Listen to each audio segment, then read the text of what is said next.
Ayan mga kadrama-rama, naalala nyo pa ba mga kadrama-rama nung time na nalaman talaga ni RJ yung katotohanan about sa pagkahulog niya doon sa hagdan? Dahil nalaman ni RJ na itong si Zoe, dinilit niya yung mga files doon sa footage ng CCTV. So sabi pa nga ni RJ, baka ngayon ako naman yung maging kakampi mo, kasi nung time na nandun din sila sa US, sinabihan din ni RJ na lahat pala ng mga sinabi mo about kay Annalyn at saka kay Lynette, kabaliktaran pala sa katotohanan. Bakit nagsinungaling ka sa akin, Zoe? Kaya itong si RJ talaga is galit na galit talaga dito ngayon kay Zoe, dahil di ba alam naman po natin na hinahanap niya yung kanyang mami, tapos ngayon nahanap niya na yung kanyang mami, tapos yung katotohanan niyan is hindi talaga sinabi ni Zoe na nahanap niya yung kanyang mami andun sa hotel.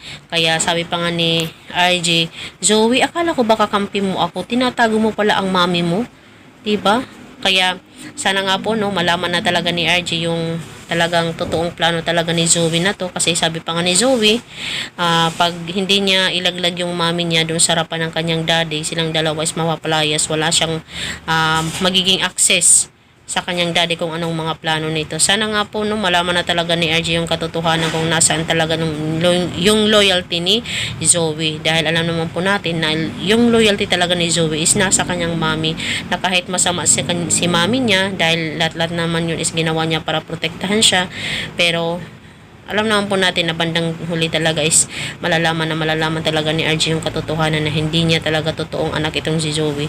Dahil sabi pa nga ni RJ, kung totoo mo akong ama, or kung ama mo ako, dapat sinasabi mo yung katotohanan sa akin, hindi yung nakikisa ka sa mga plano ng mami mo para, di ba, masolusyonan ba. Pero alam naman po natin na yung sekreto na yun is about din sa kanila, kaya hindi talaga yun masabi-sabi talaga ni Zoe sa kanyang daddy.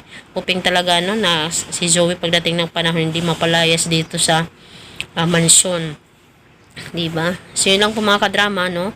Abangan na lang po natin yung next na mangyayari dito sa Abot Kamay na Pangarap, dahil sobrang nakaka-excite na.